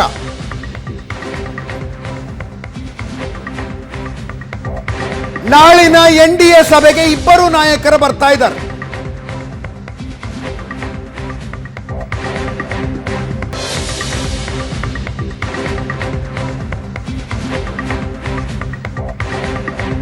ಸುದ್ದಿಗೋಷ್ಠಿ ಕರೆದಿದ್ರು, ಚಂದ್ರಬಾಬು ನಾಯ್ಡು ಕ್ಯಾನ್ಸಲ್ ಮಾಡಿದ್ರಂತೆ. ಆದ್ರೆ ನಾಳಿನ NDA ಸಭೆಗೆ ಬರ್ತಾರೆ ಅಂತ ಸುದ್ದಿ.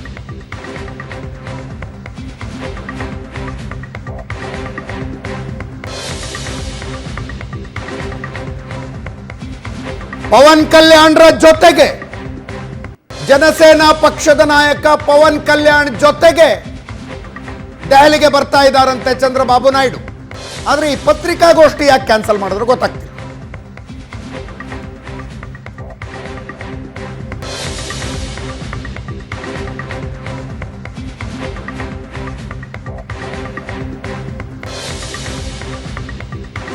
ನನಗನ್ಸೋದೇನೋ ಬಾರ್ಗೇನಿಂಗ್ ಇದೆ ಪ್ರಶಾಂತ್. ಮತ್ತವ್ರು ಕಾಂಗ್ರೆಸ್ನವ್ರು ಹೇಳ್ತಾ ಇದ್ದಾರೆ ಆಂಧ್ರಕ್ಕೆ ಸ್ಪೆಷಲ್ ಸ್ಥಾನಮಾನ ಅಂತ. ನೀವು ಕೊಡ್ತೀವಿ ಅಂದ್ರೆ ನಿಮ್ಮ ಜೊತೆಗೆ ಬರ್ತೀವಿ ಅನ್ಬೋದು. ಡೆಫಿನೆಟ್ಲಿ ಬಾರ್ಗೇನ್ ಇರುತ್ತೆ. Chandrababu Naidu is always A hard bargain. ಮತ್ತು ಈ ಸ್ಪೆಷಲ್ ಸ್ಟೇಟಸ್ಗೋಸ್ಕರವೇ BJPಗೂ ಅವ್ರಿಗೂ ತಿಕ್ಕಾಟ ಬಂದಿತ್ತು. 2018ರಲ್ಲಿ ತಿಕ್ಕಾಟ ಬಂದಿತ್ತು. ಅವ್ರು ಬಿಟ್ಟು ನಂತರ ಥರ್ಡ್ ಫ್ರಂಟ್ ರೀತಿ ಸೇರ್ಕೊಂಡಿದ್ರು, ಕಾಂಗ್ರೆಸ್ ಜೊತೆ ಹೋಗಿದ್ರು. ಆದರೆ ಈಗ ಅವರು ವಾಪಸ್ ಬಂದಿದ್ದಾರೆ. ನಿಶ್ಚಿತವಾಗಿ ಅವರ ಪತ್ರಿಕಾಗೋಷ್ಠಿ ನಡೆಸಿದ್ರೆ ಕಮಿಟ್ ಆಗಬೇಕಾಗತ್ತೆ. ಪತ್ರಕರ್ತರ ಪ್ರಶ್ನೆ ಕೇಳ್ತಾರೆ, ಆ ಕಡೆ ಇದ್ದೀರಾ ಈ ಕಡೆ ಇದ್ದೀರಾ ಹೇಳಿ ಅಂತ ಹೇಳಬೇಕಾಗತ್ತಲ್ಲಿ. ಅಡ್ಡಗೋಡೆ ಮೇಲೆ ದೀಪ ಇಟ್ಟಂಗೆ ಹೇಳಿದ್ರೆ ಅದರ ಬಗ್ಗೆ ಚರ್ಚೆಗಳಾಗ್ತವೆ. ಯಾವ ಬೇಡವೇ ಬೇಡ ಅಂತ ಪತ್ರಿಕಾಗೋಷ್ಠಿಯನ್ನು ಕ್ಯಾನ್ಸಲ್ ಮಾಡಿದ್ದಾರೆ ಚಂದ್ರಬಾಬು ನಾಯ್ಡು. ಈ ಚಂದ್ರಬಾಬು ನಾಯ್ಡು ಮತ್ತು ನಿತೀಶ್ ಕುಮಾರ್ ಬಗ್ಗೆ ನಾನು ಈಗ ಸೋಷಿಯಲ್ ಮೀಡಿಯಾ ನೋಡ್ತಿದ್ದೆ ಅಜಿತ್. ಈ ದಿಲ್ವಾಲೆ ದುಲ್ಹನಿಯಾ ಲೇ ಜಾಯೆಂಗೆಯಲ್ಲಿ ಒಂದು ಡೈಲಾಗ್ ಬರುತ್ತೆ, ಶಾರುಖ್ ಖಾನ್ ಕಾಜೋಲ್ದು, ಪಲಟ್ ಪಲಟ್ ಪಲಟ್. ಓಕೆ, ನಿತೀಶ್ ಮತ್ತು ಚಂದ್ರಬಾಬು ನಾಯ್ಡು ಪಲಟ್ ಪಲಟ್ ಪಲಟ್ ಆಗ್ತಾರ ಅನ್ನೋದ್ರ ಬಗ್ಗೆ social media is full of that discussion. ಹೌದು. ಈಗ ಯಾರೋ ನಿತೀಶ್ ಇನ್ಯಾವುದೋ ಕಾಂಟೆಕ್ಸ್ನಲ್ಲಿ ಪಾಟ್ನಾದಲ್ಲಿ ಹಾಕಿಸಿಕೊಂಡಿದ್ದ ಒಂದು ಬ್ಯಾನರ್, ಅದು ಚುನಾವಣಾ ಪ್ರಚಾರಕ್ಕೆ ಹಾಕೊಂಡಿದ್ದ ಏನು, ಸಬ್ಕೆ ನಿತೀಶ್ ಅಂತ, ಎಲ್ಲರ ನಿತೀಶ್ ಅಂತ ಹಾಕೊಂಡಿದ್ದು, ಸಬ್ಕೆ ನಿತೀಶ್. ಅದು ವೈರಲ್ ಆಗ್ತಾ ಇದೆ, ಕಿಸ್ಕೆ ನಿತೀಶ್ ಅಂತ. ಎಸ್ ಸರ್, ಒಂದೊಂದು ಸರ್ಕಾರ ರಚಿಸೋ ಪ್ರಯತ್ನ ಮಾಡೋದಕ್ಕೇನು ಅಂದರೆ ಫೇರ್ ಇನಫ್ 235 ಸ್ಥಾನ ತೋರಿಸ್ತಾ ಇದೆ.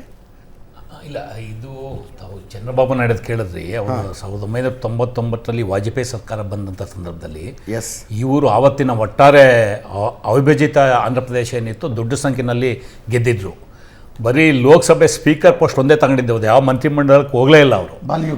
ಬಾಲಯೋಗಿ ಅವ್ರನ್ನ ಇಟ್ಕೊಂಡು, ಅವ್ರನ್ನ ಸ್ಪೀಕರ್ ಒಬ್ಬರನ್ನ ಇಟ್ಕೊಂಡು ಅವ್ರು ಏನೇನು ಕೆಲಸ ಬೇಕೋ ಅಷ್ಟು ಮಾಡಿಸ್ಕೊಂಡ್ರು ವಾಜಪೇಯಿ ಸರ್ಕಾರದಲ್ಲಿ. ಸೊ ಇಬ್ಬರು ಅನುಭವಶಾಲಿಗಳೇ, ನಿತೀಶ್ ಇರ್ಬೋದು, ಇವ್ರು ಇರ್ಬೋದು. ಆಗಲೇ ಒಂದು ಚರ್ಚೆಗೆ ಬಂತದು, ಅಂದರೆ ನಿತೀಶ್ ಕುಮಾರ್ಗೆ ಡೆಪ್ಟಿ ಪ್ರೈಮ್ ಮಿನಿಸ್ಟರ್ ಆಫರ್ ಮಾಡಿದ್ದಾರೆ ಇಂಡಿಯಾ ಒಕ್ಕೂಟದವರು ಅಂತೇಳಿ. ಅವ್ರು ಎರಡು ಕಡೆ ಬಾರ್ಗೇನ್ ಮಾಡ್ಬೋದು, ಅವ್ರಿಗೆ ಅವಕಾಶ ಇದೆ. ಬಟ್ ಇಲ್ಲೇ ಉಪ ಪ್ರಧಾನಿ ಮಾಡಿ ನಾನು ಅನ್ಬೋದು NDA. ಎಸ್, ಯಾಕೆಂದರೆ ಆಗಲೇ ಅವರು ಮೋದಿ ಜೊತೆ ಮಾತಾಡಿರ್ತಕ್ಕಂಥದ್ದು ಇದೆ. ಬಟ್ ಇವೆಲ್ಲದ್ರ ಮಧ್ಯೆ ಆಗಲೇ ರಾಜೀವ್ ಅವ್ರು ಮಾತಾಡ್ತಾ ಕೆಲವು ಪ್ರಶ್ನೆಗಳು ಎತ್ತರು. ಬೆಲೆ ಏರಿಕೆ ಬಗ್ಗೆ ಮಾತಾಡೋರು. ಕರ್ನಾಟಕದಲ್ಲಿ ಏನೇನು ಟ್ಯಾಕ್ಸ್ ಕರ್ನಾಟಕ ಸರ್ಕಾರ ಜಾಸ್ತಿ ಮಾಡೋದು ನಾನು ಯಾವುದು ಡಿಸ್ಪ್ಯೂಟ್ ಮಾಡಲ್ಲ, ಯಾಕೆಂದ್ರೆ ಅವರು ಶಾಸಕರಾಗಿ ಕೆಲಸ ಮಾಡೋವಂಥವ್ರು. ಬೆಲೆ ಏರಿಕೆಗೆ ಅದು ಕಾರಣ ಅಲ್ಲ. ಕೇಂದ್ರ ಸರ್ಕಾರ ಏನು GDPಗೆ ಸಂಬಂಧಪಟ್ಟಂತೆ, GSTಗೆ ಸಂಬಂಧಪಟ್ಟಂತೆ, ಉದ್ಯೋಗಗಳಿಗೆ ಸಂಬಂಧಪಟ್ಟಂತೆ ಏನೇನು ನಡ್ಕೊಳ್ಳುತ್ತೆ ಅದು ಬೆಲೆ ಏರಿಕೆಗೆ ಕಾರಣ.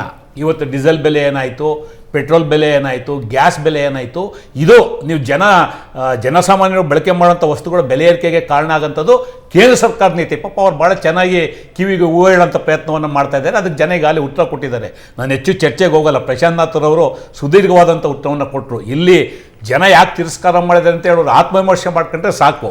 ಇವತ್ತು ನಾವು ಸೋತಿದ್ದೀವಿ, ಜನ ಇವತ್ತು ಸಂಖ್ಯೆಯನ್ನು ಜಾಸ್ತಿ ಕೊಟ್ಟಿದ್ದಾರೆ, ಸ್ವೀಕಾರ ಮಾಡ್ತೀವಿ. ಹಂಗಂತೇಳಿ ಫುಲ್ ಮೆಜಾರಿಟಿ ಕೊಟ್ಟಿದ್ದಾರಾ? ಇಲ್ಲ. ಬಟ್ ನಿನ್ನೆವರೆಗೂ ಬೆಳಗ್ಗೆವರೆಗೂ ನಡೆದಂಥ ಎಕ್ಸಿಟ್ ಪೋಲ್ಗೂ ಈಗ ಬಂದಿರತಕ್ಕಂಥ ಫಲಿತಾಂಶಕ್ಕೂ ಇಂಡಿಯಾ ಒಕ್ಕೂಟಕ್ಕೆ ಒಂದು ನೈತಿಕ ಒಂದು ಬಲ ಬಂದಿದೆ, ಅಷ್ಟನ್ನು ನಾನು ಒಪ್ಕೋತಾ ಇದ್ದೀನಿ.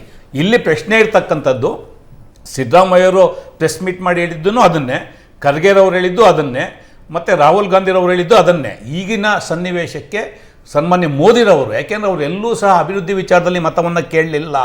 ಅವ್ರು ಕೇಳಿದ್ದೆ ತಾಳಿ ಇಟ್ಕೊಂಡು, ಸಮುದಾಯದ ವಿಷಯಗಳು ಇಟ್ಕೊಂಡು, ಧರ್ಮಗಳ ಇಶ್ಯೂ ಇಟ್ಕೊಂಡು ಕೇಳಿದಂಥದ್ದು. ಈ ನೈತಿಕ ಹೊಣೆ ಅವ್ರು ಹೊತ್ಕೋಬೇಕು. ಮತ್ತೆ ಪ್ರೈಮ್ ಮಿನಿಸ್ಟರ್ ಆಗ್ತಾರೆ, ಅದೇ ಸೆಕೆಂಡ್ರಿ. ಯಾರು ಮೆಜಾರಿಟಿ ಬರುತ್ತೋ ಅವ್ರು ಪ್ರೈಮ್ ಮಿನಿಸ್ಟರ್ ಆಗ್ತಾರೆ. ಅಟ್ಲೀಸ್ಟ್ ಒಂದು ಮೋರಲ್ ರೈಟ್ ಒಪ್ಕೊಂಡು ಡಿಕ್ಲೇರ್ ಮಾಡಬೇಕಾಯ್ತು, ನಾನು ರಾಜೀನಾಮೆ ಕೊಡ್ತಾ ಇದ್ದೀನಿ ಅಂತೇಳಿ. ಈಗ ಪಾರ್ಟಿ ಮೀಟಿಂಗ್ ಮಾಡೋಕ್ಕೆ ಹೋಗಿಟ್ಟಿದ್ದಾರೆ, ನಾಳೆ ಮೀಟಿಂಗ್ ಕರೆದಿದ್ದಾರೆ, ನಿಮ್ಮನ್ನು ಎಲೆಕ್ಟ್ ಮಾಡಿದ್ರೆ ನೀವೇ ಪ್ರೈಮ್ ಮಿನಿಸ್ಟರ್ ಆಗಿ. ಅದಕ್ಕೆ ಖಂಡಿತ ಕಾಂಗ್ರೆಸ್ ಪಕ್ಷದ ಆಕ್ಷೇಪಣೆ ಇಲ್ಲ. ಆದರೆ ಒಂದು ನೈತಿಕ ಹೊಣೆ ಇರುತ್ತೆ. ನಿಯಮ ಏನು ಹೇಳುತ್ತೆ ಅಲ್ಲ, ಅಂದರೆ ಬಹುಮತ ಕಳ್ಕೊಂಡಾಗ ಸಂಪೂರ್ಣ ಸರ್ಕಾರ ರಚಿಸೋ ಸಾಧ್ಯತೆ ಇಲ್ಲ ಅಂದಾಗ ಹೋಗಿ ರಾಜೀನಾಮೆ ಕೊಡ್ಬೇಕಾ ಏನು? ಇಲ್ಲ, ಅವ್ರಿಗೆ ರಾಜೀನಾಮೆ ಕೊಡಲೇಬೇಕಾಗತ್ತೆ ಅವರು. ಅದೇ ಈಗ irrespective of the number, that is ಔಪಚಾರಿಕತೆ. ಈಗ ರಾಜೀನಾಮೆ ಕೊಡ್ತಕ್ಕಂಥದ್ದು ರಾಷ್ಟ್ರಪತಿಗಳಿಗೆ ಹೋಗಬೇಕು. ಚುನಾವಣಾ ಆಯೋಗ ಹೊಸ ರೂಲನ್ನು ರಾಷ್ಟ್ರಪತಿಗಳಿಗೆ ಕೊಡುತ್ತೆ. ತದನಂತರ ಹೊಸ ಸರ್ಕಾರದ ರಚನೆಯ ಪ್ರಕ್ರಿಯೆ ಆರಂಭ ಆಗುತ್ತೆ. ಬಟ್ ರಮೇಶ್ ಬಾಬು ಸರ್ ಅವ್ರಿಗೂ ನಮ್ಮದೊಂದು ಪ್ರಶ್ನೆ ಇದೆ. ಕರ್ನಾಟಕದಲ್ಲಿ ಈ ನಂಬರ್ಸ್ಗಳೇನು ಬಂದಿವೆ, ಈ ನಂಬರ್ಸ್ಗಳು ಕೂಡ ಕಾಂಗ್ರೆಸ್ನ ಆತ್ಮಾವಲೋಕನಕ್ಕೆ ಕಾರಣ ಆಗುತ್ತಾ? ಬರೀ ಗ್ಯಾರಂಟಿ ಅಂದರೆ ನನಗನ್ಸುತ್ತೆ 18ರ ಸರ್ಕಾರ ಯಾಕೆ ಸಿದ್ದರಾಮಯ್ಯ ಕಳ್ಕೊಂಡ್ರು ಅಂತ ಬಂದಾಗ ಗ್ಯಾರಂಟಿ ಮತ್ತು ಅವರ ಸ್ಟ್ರಾಂಗ್ ಸೆಕ್ಯುಲರಿಸಮ್ ಏನೊಂದು ಬದ್ಧತೆ ಇದೆ, ಅದರ ಜೊತೆ ಅಭಿವೃದ್ಧಿಯನ್ನು ಜೋಡಿಸಲಿಲ್ಲ. ಈ 1 ವರ್ಷದ ನನ್ನ ವಿಶ್ಲೇಷಣೆಯ ಪ್ರಕಾರ ಗ್ಯಾರಂಟಿಗಳ ಮೇಲೆ, ಮಾಸ್ ಲೀಡರ್ಶಿಪ್ ಮೇಲೆ ಜಾಸ್ತಿ ಒತ್ತು ನೀಡುತ್ತೆ ಹೊರತು ರ್ಯಾಪಿಡ್ ಡೆವಲಪ್ಮೆಂಟ್ನತ್ತ ತುಂಬ ಯಾವುದೇ ರಾಜಕೀಯ ಪಕ್ಷ ಒಂದು ಚುನಾವಣೆಯಲ್ಲಿ ಬಂದಂಥ ಫಲಿತಾಂಶವನ್ನು ಅದು ಅಪ್ಪರ್ ಎಂಡ್ ಆಗಲಿ ಅಥವಾ ಸೆಟ್ ಬ್ಯಾಕ್ ಆಗಲಿ ವಿಮರ್ಶೆಯನ್ನು ಮಾಡ್ಕೋಬೇಕಾಗುತ್ತೆ. ಇಲ್ಲಿ ಸಿದ್ದರಾಮಯ್ಯನವ್ರು ಹೇಳಿದೊಂದು ಮಾತನ್ನು ನಾನು ಸ್ವೀಕಾರ ಮಾಡಿ ಮಾತಾಡ್ತೀನಿ, ನಿಮ್ಮ ಪ್ರಶ್ನೆಗೆ ಅಲ್ಲಿ ಉತ್ತರ ಸಿಗುತ್ತೆ. ನಾವು ಕಳೆದ ವಿಧಾನಸಭಾ ಚುನಾವಣೆಯಲ್ಲಿ ಸೆಕ್ಯೂರ್ಡ್ 43% ಓಟು. ನಮಗೆ 136 ಬಂದರೂ ಸಹ ನಮ್ಮ ವೋಟಿಂಗ್ ಪರ್ಸೆಂಟೇಜು 43. ಇವತ್ತು ಪಾರ್ಲಿಮೆಂಟಲ್ಲಿ ಇಟ್ ಗಾನ್ ಮೋರ್ ದೆನ್ 45, 45ನ ಕ್ರಾಸ್ ಮಾಡಿದ್ದೇವೆ. ಅಟ್ ದ ಸೇಮ್ ಟೈಮ್ ನಮ್ಮ ನಿರೀಕ್ಷೆ ಇದ್ದಂಥದ್ದು 14+. ಯಾವುದೇ ಕಾರಣಕ್ಕೂ 14ಕ್ಕಿಂತ ಕೆಳಗಡೆ ಬರೋದಿಲ್ಲ ಅನ್ನೋದು ನಮ್ಮ ಇಂಟರ್ನಲ್ ಸಮೀಕ್ಷೆ, ನಾವು ಮಾಡಿದಂಥ ಬೇರೆ ಬೇರೆ ಸಮೀಕ್ಷೆ ಎಲ್ಲವೂ ಇದ್ದಂಥದ್ದು. ಇವತ್ತು ಆಗಿರ್ತಕ್ಕಂಥದ್ದು ಸೆಟ್ ಬ್ಯಾಕ್ ಏನಿದೆ 9, of course it is A set back. ನಾವೊಂದು ಸರಿಪಡಿಸ್ಕೊಳ್ಳೋಂಥ ಪ್ರಯತ್ನವನ್ನು ಮಾಡ್ತೇವೆ. ನಾವು ಇಷ್ಟೆಲ್ಲ ಜನಪರ ಕಾರ್ಯಕ್ರಮ ಕೊಟ್ಟು, ಗ್ಯಾರಂಟಿಗಳು ಕೊಟ್ಟು, ಜನಪರವಾದಂಥ ಕೆಲಸಗಳು ಮಾಡಿ ನಮಗೆ ಇಷ್ಟು ಸೀಟ್ ಏನು ಕಡಿಮೆ ಆಯಿತು ಅನ್ನೋದು ಖಂಡಿತ ನಾವು ಆತ್ಮವಿಮರ್ಶೆ ಮಾಡ್ಕೋತೀವಿ. ಅಟ್ ದ ಸೇಮ್ ಟೈಮ್ ಅದು ನಮ್ಗೆ ಬೂಸ್ಟು ಆಗಿದೆ. ಈಗ ನಾವು 1ರಿಂದ 9ಕ್ಕೆ ಬಂದಿದ್ದೀವಿ. ನಾವು ಕಳೆದ ಸಾರಿ ಇಷ್ಟೆಲ್ಲ ಇದ್ದು ಸರ್ಕಾರ ಇಟ್ಕೊಂಡು ಚುನಾವಣೆಗೆ ಹೋದಾಗ, ನಾವು JDS ನಾವು ಜೊತೆಲಿ ಚುನಾವಣೆಗೆ ಹೋದಾಗ ನಮಗೆ ಸಿಕ್ಕಿದ್ದು 1 ಸ್ಥಾನ ಸರ್ಕಾರ ಇಟ್ಕೊಂಡು. ಆದರೆ ಅವತ್ತು ಇದ್ದಂಥ ಪರಿಸ್ಥಿತಿ ಬೇರೆ, ಇವತ್ತಿದ್ದಂಥ ಪರಿಸ್ಥಿತಿ ಬೇರೆ. ಇವತ್ತು ಅವರಿಬ್ಬರು ಜೊತೆಲಿ ಹೋಗಿದ್ದಾರೆ 27, BJP A team B team ಜೊತೆಲಿ ಹೋಗಿ ಸಹ ಜನ ಅವ್ರಿಗೆ ಅವ್ರು ಹೇಳ್ತಿದ್ದೇನೋ ಆಗಲೇ ರಾಜು ಅವ್ರು ಹೇಳ್ತಾ ಇದ್ರು, ಸಿದ್ದರಾಮಯ್ಯ ನೆನ್ನೆ ಹಂಗೆ ಹೇಳಿದ್ರು, DK ಶಿವಕುಮಾರ್ ಹಿಂಗೆ ಹೇಳಿದ್ರು. ಎಸ್, ವಿ ಸೆಡ್ ಇವತ್ತು ಬೆಳಿಗ್ಗೆನೂ ಹೇಳಿದ್ವಿ ನಾವು 18 ಗೆಲ್ತೀವಿ 20 ಗೆಲ್ತೀವಿ ಅಂತ. ಆದರೆ ನೀವೆಷ್ಟು ಹೇಳ್ತಿದ್ರಿ? 28ಕ್ಕೆ 28 ಗೆಲ್ತೀವಿ ಅಂತ ಹೇಳ್ತಾ ಇದ್ರಿ. ಕುಮಾರಸ್ವಾಮಿ ಅವರು ಇರ್ಬೋದು, ಯಡಿಯೂರಪ್ಪ ಅವರು ಇರ್ಬೋದು, ಪ್ರಹ್ಲಾದ್ ಜೋಶಿ ಇರ್ಬೋದು, ಬಸವರಾಜ ಬೊಮ್ಮಾಯಿ ಇರ್ಬೋದು. ನಿಮ್ಮ ಸ್ಟೇಟ್ಮೆಂಟ್ ಏನಿತ್ತು, ಇನ್ಕ್ಲೂಡಿಂಗ್ ವಿಜಯೇಂದ್ರ? 28ಕ್ಕೆ 28 ಗೆಲ್ತೀವಿ ಅಂತ ನಿಮ್ಗೆ ಎಷ್ಟು ಕೊಟ್ಟರು ಜನ? ಅಲ್ಲ, ರಮೇಶ್ ಬಾಬು. So ಹಾಗಾಗಿ ರಮೇಶ್ ಬಾಬು ಅವರೇ, ನೋಡಿ, statement ಇತ್ತು, ಇಲ್ಲ ಅಂತಲ್ಲ. 28ಕ್ಕೆ No, no, no. 28 ಚುನಾವಣೆ ಸಂದರ್ಭದಲ್ಲಿ ಪೊಲಿಟಿಕಲ್ ಸ್ಟೇಟ್ಮೆಂಟ್ ಸ್ಟೇಟ್ಮೆಂಟ್ ಕೊಟ್ಟಿದ್ರು ಅನ್ನೋ ಕಾರಣಕ್ಕಾಗಿ ನೀವು ನೈತಿಕ ಬಲ ಕಳ್ಕೊಂಡ್ರಿ. ರಾಜೀನಾಮೆ ಈಗ ಮುಖ್ಯಮಂತ್ರಿಗಳು ಮೈಸೂರಲ್ಲಿ ನಿಂತ್ಕೊಂಡು ಹೇಳಿದ್ರಪ್ಪ, ಈ ಲಕ್ಷ್ಮಣ್ ಅಲ್ಲ ಕ್ಯಾಂಡಿಡೇಟ್, ನಾನೇ ಕ್ಯಾಂಡಿಡೇಟ್, ಓಟ್ ಹಾಕಿ ಅಂತ ಮುಖ್ಯಮಂತ್ರಿಗಳು ಹೇಳಿದ್ರು. ಹಾಕಿಲ್ಲ, ಹಂಗಿದ್ರೆ ಈಗ ಮುಖ್ಯಮಂತ್ರಿಗಳು ಸೋತ್ರು ಅಂತ ಹೇಳ್ರಿ. ಈಗ ದೇವೇಗೌಡ ಹಾಸನದಲ್ಲಿ ಹೋಗಿ ಪ್ರಜ್ವಲ್ ಕ್ಯಾಂಡಿಡೇಟ್, ನಾನ್ Exactly. ಕ್ಯಾಂಡಿಡೇಟ್ ತಿರಸ್ಕಾರ ಮಾಡಿದೆ. ನಾವು ಸೋಲನ್ನು ಸ್ವೀಕಾರ ಮಾಡಿ ಮಾತಾಡ್ತಾ ಇದ್ದೀನಿ. ನಾನು ಅದನ್ನು ಟೀಕೆನೆ ಮಾಡ್ತಾ ಇಲ್ಲ. ಇವತ್ತು ನಡೆದಿರೋದು ಕರ್ನಾಟಕ ಚುನಾವಣೆ ಅಲ್ಲ, ದೇಶ ಚುನಾವಣೆ. ಕರ್ನಾಟಕ ಚುನಾವಣೆ ಆದ್ರೆ ಪ್ರಶ್ನೆ ಬೇರೆ. ನೀವು ಅದಕ್ಕೆ ನಾನು ಆಗ್ಲೇ ಹೇಳಿದೆ ಬಿಗಿನಿಂಗ್, 1999ರಿಂದ ಕರ್ನಾಟಕದಲ್ಲಿ ಯಾವುದೇ ಪಕ್ಷ ಸರ್ಕಾರ ಇಲ್ಲಿ ಬಿಜೆಪಿಗೆ ಆಶೀರ್ವಾದ ಮಾಡ್ಕೊಂಡು ಬಂದಿದ್ದಾರೆ. ಕಳೆದ ಸಲ ಎಷ್ಟು ಗೆದ್ರಿ ನೀವು? ಯಾವ ಸರ್ಕಾರ ಇತ್ತು ಕರ್ನಾಟಕದಲ್ಲಿ? ಕಳೆದ ಚುನಾವಣೆ 99 ಯಾರಿದ್ದಿದ್ದು? 99 ಯಾರಿದ್ದಿದ್ದು? ಅಲ್ಲ, 2019 ನಿಮ್ಮದೇ ಮೈತ್ರಿ. 2019 ಯಾರಿದ್ದಿದ್ದು? ನಿಮ್ದೇ ಮೈತ್ರಿ ಸರ್. ನಮ್ಮ ಮೈತ್ರಿ ಸರ್ಕಾರ ಎಷ್ಟು ಬಂತು ಬಿಜೆಪಿಗೆ? 25. ಇವತ್ತಾಗ ಬರ್ಲಿಲ್ಲ. ರಮೇಶ್ ಬಾಬು. ಸೊ ಆತ್ಮವಿಶ್ವಾಸ ನೀವು ಮಾಡ್ಕೋಬೇಕಲ್ಲ. ಅಂದ್ರೆ ಈಗಿನಕ್ಕಿಂತ ಆಗಿನ ಸರ್ಕಾರ ಕೆಟ್ಟದಾಗಿತ್ತು ಅಂತ. ಅದಲ್ಲ, ನಿಮಗೆ ಜನ ನಿಮ್ಮನ್ನು ಇವತ್ತು ತಿರಸ್ಕಾರ ಮಾಡಿದ್ದಾರೆ. ಅದನ್ನೇ ಹೇಳಿದ್ದು, ಕೇಂದ್ರದಲ್ಲಿ ನೀವು 60 ಸೀಟ್ ಕಳ್ಕೊತಾ ಇದ್ದೀರಾ. ನಾನು ಟಚ್ ಮಾಡ್ತೀವಿ ಅಂತ ಅಂದವರು, ನೀವು NDAನಾದ್ರು ತಗೊಳ್ಳಿ, ಅದೊಂದು BJPನಾದ್ರು ತಗೊಳ್ಳಿ, ನಿಮ್ಗೆ 60ರಿಂದ 65 ಸೀಟು ಕಡಿಮೆ ಆಗಿದೆ. ಅದಕ್ಕೆ ಉತ್ತರ ಕೊಡಿ. ಆಮೇಲೆ ಪ್ರಶ್ನೆ, ನಾವು ಒಪ್ಪತ್ತಿ ನಮ್ಮ ಸೋಲ್ ನಾವು ನಿರಾಕರಣೆ ಮಾಡ್ತಲೇ ಇಲ್ಲ. ಆದರೆ ರಮೇಶ್ ಬಾಬು ಅವರೇ, 2020 ನೋಡಿ, 2019ರ ನಂಬರ್ಸನ್ನು ಸ್ಟಾರ್ಟಿಂಗ್ ಪಾಯಿಂಟ್ ಆಗಿ ತೆಗೆದುಕೊಂಡ್ರೆ ಬೇರೆ, 23ರ ನಂಬರ್ಸ್ಗಳನ್ನು, ವೋಟ್ ಶೇರನ್ನು ನೀವು ಸ್ಟಾರ್ಟಿಂಗ್ ಪಾಯಿಂಟ್ ಆಗಿ ತೆಗೆದುಕೊಂಡಾಗಲೂ ಕೂಡ ಅನೇಕ ಸಚಿವರ ವಿಧಾನಸಭಾ ಕ್ಷೇತ್ರಗಳಲ್ಲಿ ನೀವು ಲೀಡನ್ನು ಕಳೆದುಕೊಂಡು ಬಿಜೆಪಿಗೆ ಲೀಡ್ ಬಂದಿದೆ. ಹೌದು, ಅದನ್ನೇ ನಿಮ್ಗೆ ಹೇಳಿದ್ದು. ನೀವು 2000 DK ಶಿವಕುಮಾರ್ ಅವರ ಸ್ವಂತ ತಮ್ಮ ಚುನಾವಣೆಯನ್ನು ಸೋತಿದ್ದಾರೆ. ಹೌದು ಸರ್, ಪುಡಿ ಆಗಿದೆ. ನಿಮ್ಗೊಂದು ನಾನು ಬಿಜೆಪಿಯ ಆತ್ಮಾವಲೋಕನ ಕಾಂಗ್ರೆಸ್ ಒಂದೇ ನಿಮಿಷ ಕೇಳಿ. ನಾನು ನಮ್ಮ ಆಗಿರ್ತಕ್ಕಂಥ ಸೆಟ್ ಬ್ಯಾಕ್ನ ನಿರಾಕರಣೆ ಮಾಡ್ತಿಲ್ಲ. ಅಟ್ ದ ಸೇಮ್ ಟೈಮ್ ಅವ್ರು ಏನೀಗ JDSನವ್ರು ಹೇಳ್ತಾ ಇದ್ದಾರೆ, 2013ರಲ್ಲಿ ಕರ್ನಾಟಕದಲ್ಲಿ ಕಾಂಗ್ರೆಸ್ ಸರ್ಕಾರ ಬಂದಾಗ 2 ಕ್ಷೇತ್ರಕ್ಕೆ ಪಾರ್ಲಿಮೆಂಟ್ ಚುನಾವಣೆ, ಉಪಚುನಾವಣೆ ಆಯಿತು. ಇಫ್ ಯು ಆರ್ ರಿಮೆಂಬರಿಂಗ್, ಒಂದು ಬೆಂಗಳೂರು ಗ್ರಾಮಾಂತರ, ಇನ್ನೊಂದು ಮಂಡ್ಯ. ಯಾರು ಅವತ್ತು ಹೊಂದಾಣಿಕೆ ಮಾಡ್ಕೊಂಡು ಚುನಾವಣೆಗೆ ಬಂದಿದ್ದು? ಇದೇ JDS, ಇದೇ BJP ಹೊಂದಾಣಿಕೆ ಮಾಡ್ಕೊಂಡು ಚುನಾವಣೆಗೆ ಬಂದಿದ್ದು. ಚುನಾವಣೆ ಮುಗಿದ ಮೇಲೆ ದೇವೇಗೌಡರು ಏನು ಹೇಳಿದ್ರು? ಅಶೋಕ್ ಬಂದು ನಮ್ಮ ಮನೆ ಹಾಳು ಮಾಡಿದ್ರು ಅಂತ ಹೇಳಿದ್ರು. ಏನು ಕಾಂಗ್ರೆಸ್ನವ್ರು ಹೇಳಿದ್ರ? ನೀವು ಹೊಂದಾಣಿಕೆ ಮಾಡ್ಕೊಂಡಿರ್ಲಿಲ್ವ ಅವತ್ತು? ಸೋಲಿಲ್ವ ನೀವು ಅವತ್ತು? ಇದೇ DK ಸುರೇಶ್ ಉಪ ಚುನಾವಣೆಯಲ್ಲಿ JDS BJP ಹೊಂದಾಣಿಕೆ ವಿರುದ್ಧ ಗೆದ್ದು ಬಂದಿದ್ದು ಬೈ ಎಲೆಕ್ಷನ್ನು. ಇರಲಿ, ಇವತ್ತು ನಾವು ಸೋತಿದ್ದೀವಿ. ಇವತ್ತು ಮತ್ತೆ ನೆಕ್ಸ್ಟ್ ಚುನಾವಣೆ ಇದೆ. ಅದಲ್ಲ, ನನ್ನ ಸೆಟ್ ಬ್ಯಾಕ್ ಪೊಲಿಟಿಕಲ್ ಫೈಟ್ ಬಗ್ಗೆ ಕೇಳ್ತಾ ಇಲ್ಲ. ಕಾಂಗ್ರೆಸ್ ಸರ್ಕಾರ ಆಗಿ ಕರ್ನಾಟಕದಲ್ಲಿ ಏನು ಪಾಠ, ವಾಟ್ ಈಸ್ ದ ಲೆಸನ್ಸ್, ಅದನ್ನು ನಾನು ಕೇಳ್ತಾ ಇದ್ದೀನಿ. ನಿಮ್ಮದು ಒಪ್ಕೊಂಡು 136 ಅಸೆಂಬ್ಲಿ ಇಟ್ಕೊಂಡು ನಾವು ಇವತ್ತು 9 ಸ್ಥಾನಕ್ಕೆ ಬಂದಿದ್ವಿ. ಸೆಟ್ ಬ್ಯಾಕ್ ಇರೋದು ಒಪ್ಕೊತೀನಿ. ಆವತ್ತು ಸಹ ನೀವು 80 + 38 128 ಇದ್ದಿದ್ದು, ನಮಗೆ 120ವರೆಗೂ ಇದ್ದಂಥದ್ದು ಕಳೆದ ಸಮ್ಮಿಶ್ರ ಸರ್ಕಾರದಲ್ಲಿ. ಅವಾಗ ನಮ್ಗೆ 2 ಸೀಟ್ ಗೆದ್ದಿದ್ದು. ಒಂದೊಂದು ಚುನಾವಣೆ ಈ ಸಹ ಪಾರ್ಲಿಮೆಂಟ್ ಚುನಾವಣೆ ಯಾವಾಗಲೂ ಸಹ ನೀವು ನಿನ್ನೆ ನೀವೇ ಚರ್ಚೆ ಮಾಡ್ತಿದ್ರಿ. 84ರಲ್ಲಿ ಕರ್ನಾಟಕದಲ್ಲಿ ನನ್ನ ರೇಷ್ಮೆ ಸಾಹೇಬರು ಇದ್ದರು. ಇಂದಿರಾ ಗಾಂಧಿ ಅವರ ಹತ್ಯೆ ನಂತರ ಏನಾಯಿತು, ಮತ್ತು ಅಸೆಂಬ್ಲಿ ಡಿಸಾಲ್ವ್ ಮಾಡಿ ಹೆಗ್ಡೆಯವ್ರು ಚುನಾವಣೆ ಮಾಡಿದಾಗ ಏನಾಯಿತು, ನೀವೇ ಡಿಸ್ಕಸ್ ಮಾಡ್ತಿದ್ರಿ. ಒಂದೊಂದು ಚುನಾವಣೆಗೆ ಒಂದು ವಾತಾವರಣ ಇರುತ್ತೆ. ಇವತ್ತು ಕೇಂದ್ರದ ಚುನಾವಣೆಯ ಸಂದರ್ಭದಲ್ಲಿ, ಲೋಕಸಭಾ ಚುನಾವಣೆಯ ಸಂದರ್ಭದಲ್ಲಿ 1 ಸೀಟಿಂದ 9 ಸೀಟ್ಗೆ ಹೋಗಿರೋದು ಅಚೀವ್ಮೆಂಟ್ ತಾನೆ. ಸರ್ಕಾರ ಇಟ್ಕೊಂಡು ಅಸೆಂಬ್ಲಿಯಲ್ಲಿ 136 ಸೀಟ್ ತಗೊಂಡು ಕೇಂದ್ರದಲ್ಲಿ ನೀವು ಸರ್ಕಾರ ಇಟ್ಕೊಂಡು 40 ಸೀಟ್ ಅರ್ಥ ಆಗಿಲ್ಲ. ಯಾವ ಒಂದು ಕೇಂದ್ರದಲ್ಲಿ ನೀವು ಸರ್ಕಾರ ಇಟ್ಕೊಂಡು 40 ಸೀಟ್ ನರೇಂದ್ರ ಮೋದಿ ಹೇಳ್ತಾ 290ಕ್ಕೆ ಬಂದ್ರು. ಕರ್ನಾಟಕದಲ್ಲಿ 20 ಬರುತ್ತೆ, 22 ಬರುತ್ತೆ ಅನ್ನುವ ನಿರೀಕ್ಷೆ ಹುಟ್ಟಿಸಿದವರು ನೀವೇ. ಹೌದು ಸರ್, ನಾವಿಲ್ಲ ಅಂತ ಹೇಳಲ್ಲ. ಇವಾಗ 350 ನೀವು ಇಟ್ಕೊಂಡು ಕೇಂದ್ರದಲ್ಲಿ ಇಡೀ ದೇಶದಲ್ಲಿ 600 ಜನ MLAಗಳನ್ನ ಆಪರೇಟ್ ಮಾಡಿ, ದುಡ್ಡು ಕೊಟ್ಟು ಆಪರೇಷನ್ ಕಮಲ ಮಾಡಿ, ರಾಜ್ಯ ಸರ್ಕಾರಗಳನ್ನ ಅಸ್ಥಿರ ಮಾಡಿ, CBI, IT, EDಗಳನ್ನೆಲ್ಲ ಉಪಯೋಗಿಸ್ಕೊಂಡು ಇವತ್ತು 350 ಮ್ಯಾಲಿದ್ದಂಥವ್ರು ನೀವು 290ಕ್ಕೆ ಬಂದಿದ್ದೀರಾ. ನಿಮಗೂ ಆನ್ಸರಬಲ್ ತಾನೆ? ಅಲ್ಲ, set back. Yes, that is what. Congress ಕರ್ನಾಟಕದಲ್ಲಿ ನೀವು ಬರೇ ಗ್ಯಾರಂಟಿ ಎಲ್ಲಿಗೆ ಹೋಗ್ತಾ ಇದೆ ಅಂದ್ರೆ, ರಮೇಶ್ ಬಾಬು ಅವ್ರಿಗೆ ಸೆಟ್ ಬ್ಯಾಕ್ ಆಗಿದ್ದಕ್ಕೆ ಅವ್ರಿಗೆ ಪ್ರಶ್ನೆ ಕೇಳ್ತಾ ಇದೀವಿ. ನಿಮಗೆ ಸೆಟ್ ಬ್ಯಾಕ್ ಆಗಿದ್ದು ನಮ್ಮ ಸೆಟ್ ಬ್ಯಾಕ್ ಆಗೇ ಇಲ್ಲ ಸರ್. ನಾವು ಇಂಪ್ರೂವ್ ಆಗಿದ್ದೇವೆ. 1ರಿಂದ 9ಕ್ಕೆ ಬಂದಿದ್ದೇವೆ. ನಾವು ಕಡಿಮೆ ಆಗಿಲ್ಲ, ಕಡಿಮೆ ಆಗಿರೋದು ಅವರು. ಕೇಂದ್ರದಲ್ಲಿ ಸರ್ಕಾರ ಸರ್, ರಮೇಶ್ ಬಾಬು ಅವರೇ. ದುರುಪಯೋಗ ಮಾಡ್ಕೊಂಡು ಕಡಿಮೆ ಆಗಿರೋದು ಅವರು. ರಮೇಶ್ ಬಾಬು ಅವರೇ, ಸಾಲದ ಕಾಸು ಮಾಡ್ಕೊಂಡು ಬಂದೆ ಒಂದೇ ನಿಮಿಷ, ನನಗೊಂದು ಸಣ್ಣ ಬ್ರೇಕ್ನ ಸಮಯ ಆಗಿದೆ. ಒಂದು ಬ್ರೇಕ್ ಮುಗಿಸ್ಕೊಂಡು ವಾಪಸ್ ಬರ್ತೀನಿ.